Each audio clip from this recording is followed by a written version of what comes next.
कार्रवाई होता तो ये पुलिस उनके तो हमारे भाई की लाश 2 आदमी ले आ रहे हैं मोटरसाइकिल, एक आदमी गिरफ्तार करके ले जा रहे हैं, एक आदमी कोई पता नहीं चल रहा है। इसका गंभीर जांच नहीं करते हैं।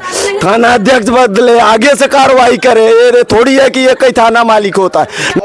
दोषियों का कोई जात नहीं होती। यदि जो दोषी हैं वो कतई उनको यह एहसास होना चाहिए कि ये योगी की फौज है।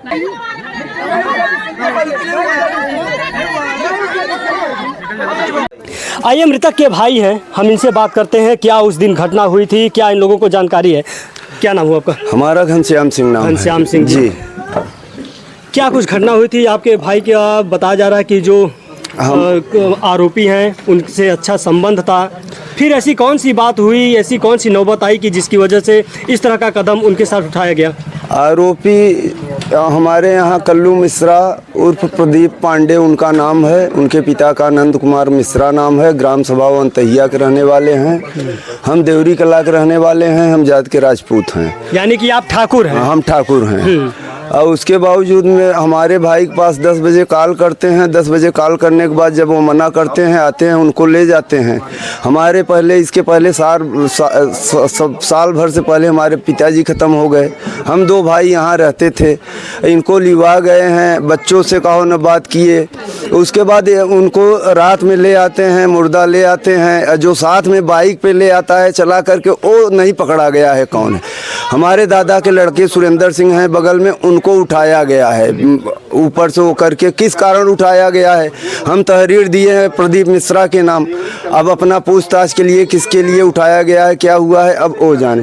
हमारी एक बहन है 100% का वो है, जो कि आज तक शादी नहीं हुआ है, न कोई चीज़ सुनाई हुआ है, न इसको कोई फ़ायदा, कोई चीज़ नहीं मिला है। क्या राजपूत में गरीब नहीं होते हैं? राजपूत में भी गरीब होते हैं। हम लोग भी गरीब हैं। उनके 4 छोटे काहो बच्चे हैं, 2 लड़की हैं, 2 लड़के हैं। उनको उचित मुआवजा मिलना चाहिए। योगी मोदी से कहा, योगी जी का उचित कार्रवाई करें। हमको जो शासन से कहा हो उसको उचित मुआवजा दिया जाए। हमारी ये बहन है, शादी नहीं हुआ है। 90% इनका कहो सर्टिफिकेट बना है, दिमाग से वो हैं। इनका दवा भी चलता है, सब चीज़। इनके लिए भी कोई न आवास मिला है, न कोई चीज़ हुआ है। क्या मांगे हैं? जिस प्रकार से घटना हुई, अब उनके जो 4 नाबालिग बच्चे हुआ अनाथ हो चुके हैं, उनके सिर का जो साया था वो छिन चुका है। अब उनकी जीविका चलाने के लिए सरकार से या जो प्रशासन है, क्या आप लोगों की मांगे हैं? हम कोई ये मांगे हैं हमको कि उनको बच्चे के लिए परवरिश के लिए उनको सहायता मिलनी चाहिए। जो ऐसा है उसको कार्रवाई होना चाहिए। और दूसरा मुलजिम, एक आदमी मोटरसाइकिल से लाश को नहीं ले आ सकता है। हमारे गाँव में CCTV कैमरा है, 1000 आदमी आके देख सकते हैं। जो बाइक चला रहा था, ये बीच में बैठा करके वो पीछे पकड़े हैं, वो आदमी अभी तक नहीं पकड़ा गया। वो कौन आदमी है? उसको मुलजिम नहीं कहो, पकड़ के दिखा रहे हैं। न उचित कार्य। हमारा भाई ट्रैक्टर नहीं चलाता है। किसी भी गांव से कहो, 10-20 गांव से पूछ सकते हैं। उसको ट्रैक्टर दिखाया गया है, ट्रैक्टर चलाते हैं, साथ में जाते हैं। कोई ऐसा चीज़ नहीं है। कोई जा रहा है कि वो काफ़ी वर्षों से उनके साथ में रहते हैं, तो फिर साथ में रहने का कारण क्या? वो उनके साथ में रहते थे, जाते थे। वो कहो थोड़ा बहुत वो करते थे। हमारे भाई का JCB, दूसरे JCB से कभी इधर उधर काम करवा देते थे, तो वो भी वो होते थे। और उसके बावजूद में ऐसा उनका मर्डर किया गया है, चाहे ट्रैक्टर से दबा के मर्डर किया गया हो, चाहे जिससे मर्डर किया गया। अगर मर्डर हो जाता है, एक्सीडेंट होता है, तो इनका कल्लू का फर्ज नहीं बनता है लाश उठाने का। उनका फर्ज नहीं बनता है घर पहुंचाने का। वो उनको हमको सूचित करना चाहिए। हमारे घर परिवार को वो किए हैं। हम अकेले घर में थे, हमारे छोटे छोटे बच्चे हैं, कहो वो ले आकर के लाश रख करके और भाग जाते हैं। उसके बाद जो उनके साथ में आया है, CCTV फुटेज में कहो दिखाई दे रहा है, वो पकड़ा नहीं जा रहा है मुलजिम। उनसे गवाही नहीं लिया जा रहा है, कौन कहो क्या है, उनसे कहो बयान नहीं लिया जा रहा है, कौन क्या है, कौन साथ में आया है। यानी कि इस घटना में सिर्फ कल्लू कोल्हा नहीं बल्कि कुछ और लोग हैं जो साथ में लेके आए हैं। हमारे गांव में CCTV कैमरा है, उसमें कहो फुटेज है। हम भी कहो, हमारी माता जी हैं, हम हैं, सब देखे हैं। वो भाग गए हैं। उस आधार पे उनको कल्लू कोल्हा से बयान कराया जाए, चाहे चाहे जो हो, अगला व्यक्ति कौन था वो कबूलेगा, वो नहीं कबूलेंगे वो कबूलेगा। और उनको हमारे भाई के बच्चों को मुआवजा मिलनी चाहिए। नहीं तो हमारी कहो बया वगैरह बच्चे सब कह रहे हैं कि हम योगी उनको वो करके हम लोग आत्मदाह करेंगे, नहीं चलेंगे लखनऊ मिलेंगे, नहीं जाएंगे गोरखपुर मिलेंगे। अगर हम लोगों को परिवार के साथ में न्याय नहीं मिलता है तो हम लोग कर लेंगे। हम लोगों को उन लोगों को पकड़ है और उन लोगों के दबाव से सारा चीज हम लोगों को कार्रवाई सारा समाज तो वहाँ से दबा दिया जा रहा है। हम लोगों की मांग यही है। मामले में पुलिस तो कोई कार्रवाई नहीं, कार्रवाई होता तो ये पुलिस उनके तो हमारे भाई के लाश 2 आदमी ले के आ रहे हैं मोटरसाइकिल, एक आदमी गिरफ्तार करके ले जा रहे हैं, एक आदमी कोई पता नहीं चल रहा है। उसके बावजूद बगल से हो रहा है, कोई कार्रवाई नहीं है, न कोई मुआवजा दिया जा रहा है, न कोई हो रहा है। केवल पुलिस यहाँ पर मौके पाए से किसी प्रकार के जो तहसील प्रशासन आर्थिक मदद कुछ आप लोगों दिया कुछ नहीं दिया गया है। बोले कि हम डीएम साहब से बात किए हैं, जो वो होगा देंगे। क्या देंगे? कोई नहीं। मुलजिम तक पकड़े नहीं एक व्यक्ति को, और उसके बाद दिखा रहे हैं इनके घर से मुलजिम कहाँ पकड़े हैं। हमारे परिवार पटदार है, कोई भी व्यक्ति यहाँ कम से कम 50 आदमी था, कोई बता दे कि यहाँ से मुलजिम पकड़े हैं। ये असत्य है। ये क्यों बता रहे हैं कि उनके घर से मुलजिम पकड़ा गया? और उसके बावजूद ये लोग ऐसा अगर कहो हमको योगी अगर सहायता नहीं देते हैं, इसका गंभीर जांच नहीं करते हैं, थाना अध्यक्ष बदले, आगे से कार्रवाई करे। ये थोड़ी है कि ये कई थाना मालिक होता है। नहीं तो आड़ लेंगे हम लोग पूरे परिवार के साथ, हम लोग मर जाएंगे कहो हम वो करके। हम हमारे कहो भतीजियों को, हमारे भैयाओं को उचित मुआवजा मिलना चाहिए। ये हमारी बहन है, ये 90% है, इनको भी कहो मिलना चाहिए कुछ।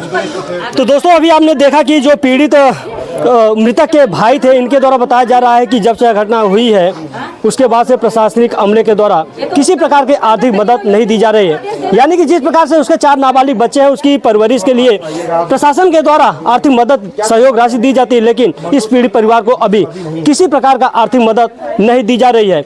अगर हम करछना की बात करें तो करछना में अब तक माह भर के भीतर 4 ऐसी घटनाएं घटित हो चुकी हैं जो अपने आप में कानून व्यवस्था को पूरी तरह से ध्वस्त करने के लिए साबित करती है। इसके पहले आप लोगों ने देखा था कि नैनी क्षेत्र में एक दलित महिला को उसके सिर पर पत्थर गिराकर उसे मार दिया गया था, उसका अभी तक कोई खुलासा नहीं हो पाया है। उसी तरह की घटना आपको करछना में भिटार गांव में, जहां 7 साल के नाबालिग बच्ची को मारने के बाद उसे गेहूं के खेत में फेंक दिया गया था, उस प्रकरण में भी पुलिस के द्वारा कोई कठोर कार्रवाई नहीं की गई और जो आरोपी हैं उनके हौसले बुलंद हैं, आए दिन कहीं न कहीं घटना को अंजाम दे रहे हैं। उसके बाद ही आप लोगों ने इसौटा लोहनपुर में देखा होगा, जहां एक दलित ही समुदाय के रहने वाले व्यक्ति को जिंदा जलाने का काम किया गया है। अब कुछ उसी प्रकार की घटना यहाँ देवरी कला में भी देखने को मिला है। पीड़ित परिवार के घर आज समाज सेवी कुलभूषण सिंह आए हैं, जो इस पीड़ित परिवार से मिलकर संवेदना व्यक्त कर रहे हैं। आइए हम इनसे बात करते हैं इस घटना को लेकर, इनका क्या राय है और किस प्रकार से इस पीड़ित परिवार को न्याय दिलाने का काम करेंगे। क्या परिचय हो? जी भैया, मैं समाज सेवक डॉक्टर कुलभूषण सिंह पटेल। मैं विश्व के सबसे लोकप्रिय नेता भारत के प्रधानमंत्री माननीय श्री नरेंद्र मोदी जी एवं उत्तर प्रदेश के यशस्वी मुख्यमंत्री माननीय श्री योगी आदित्यनाथ जी से आह्वान करना चाहता हूं कि जो भी परिवार को आर्थिक मदद होनी चाहिए उसको दिया जाए। 4 बच्चे हैं बेचारे के, 4 बच्चे हैं जो कि छोटे छोटे हैं। एक बच्चा जो है 5 महीने का है, एक 5 साल का है, एक 2 साल का है। 4 बच्चे हैं, उनका भरण पोषण कैसे होगा? और इसमें जो दोषी हैं, जो भी दोषी हैं, वो चाहे कोई भी हो, वो बख्शे न जाएं।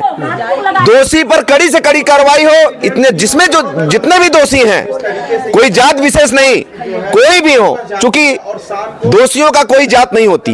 यदि जो दोषी हैं वो कतई उनको यह एहसास होना चाहिए कि ये योगी की फौज है, यह योगी का शासन है। उनको यह पता होना चाहिए कि ऐसी घटनाएं दोबारा आदमी करने के लिए एक बार सोचे और इनको लेकिन योगी के शासनकाल में ही करछना से आप हैं, तो करछना में अभी 4 ऐसे घटनाएं सामने निकल कर आई हैं जिसमें पुलिस विभाग की उदासीनता साफ तौर पर देखने को मिल सकती है। एक तरफ योगी सरकार अपराध मुक्त प्रदेश होने की दावा करती है, दूसरी तरफ लगातार अपराध हो रहे हैं, किसी की कत्ल किया जा रहा है, उसके अपराधी जो हैं उनकी गिरफ्तारी नहीं हो रही है। तो आपको क्या लग रहा है कि नहीं ऐसा है भैया कि जो भी चाहे एसओ हो, चाहे एसडीएम डीएम हो, चाहे तहसीलदार हो, चाहे जो भी अधिकारी बनते हैं, हमारे आपके बीच से ही लोग जाते हैं। इन्वेस्टिगेशन जो भी है वो सही हो, किसी पर कोई दबाव हो करके ना हो। दबाव होने का मतलब पैसा लेकर के मामले को दबाया न जाए। सही ढंग से जो दोषी हैं वो दोषी जेल जाए, इसमें जो न्यायोचित हो ऐसी कार्रवाई के लिए हमारे अभी हाल ही में यशो महोदय अभी हाल ही में है ना, सरोज जी है ना, अभी हाल में ही जो है उन्होंने अपना चार्ज लिया हुआ है। उसी दौरान आपको पता भी है कि पहली घटना महज 2 दिन में ही लोहनपुरा ये जो इसौटा की घटना घटी, उसमें भी पूरा प्रशासन 6 लोगों को तत्काल जेल भेजने का काम किया, 2 लोग बाद में भी गए। तो चीजें देखिए क्या है कि प्रशासन हमेशा कदम से कदम हम लोग सहयोग करें तो कदम से कदम मिला करके जो भी दोषी होंगे इसमें कोई बख्शे नहीं जाएंगे, कोई बख्शे नहीं जाएंगे। आपके चैनल के माध्यम से मैं आश्वस्त करना चाहता हूं अपने सरकार के माध्यम से कि जो भी दोषी हैं इसमें कोई बख्शे नहीं जाएंगे, सब जेल जाएंगे। और जो उचित मुआवजा है, जो बच्चों की परवरिश की बात है, वो सब किया जाएगा और सब मिल करके इस मुहिम को आगे बढ़ाया जाएगा। तो दोस्तों, ये थे पीड़ित परिवार जो न्याय पाने के लिए लगातार अधिकारियों के चौखट का दरवाजा खटखटा रहे हैं। हालांकि घटना हुए 3 दिन हो गया, लेकिन जो आरोपी है उसे पुलिस ने गिरफ्तार किया है। लेकिन जिस प्रकार से इस परिवार को न्याय की उम्मीद है, उस प्रकार से शायद इन लोगों को न्यायोचित न्याय नहीं मिल रहा है। फिलहाल दोस्तों, इस परिवार को किस तरीके से न्याय मिल पाएगा, आप लोग कमेंट बॉक्स में जरूर बताएं। मिलते हैं किसी दूसरी खबर में, तब तक के लिए नमस्कार।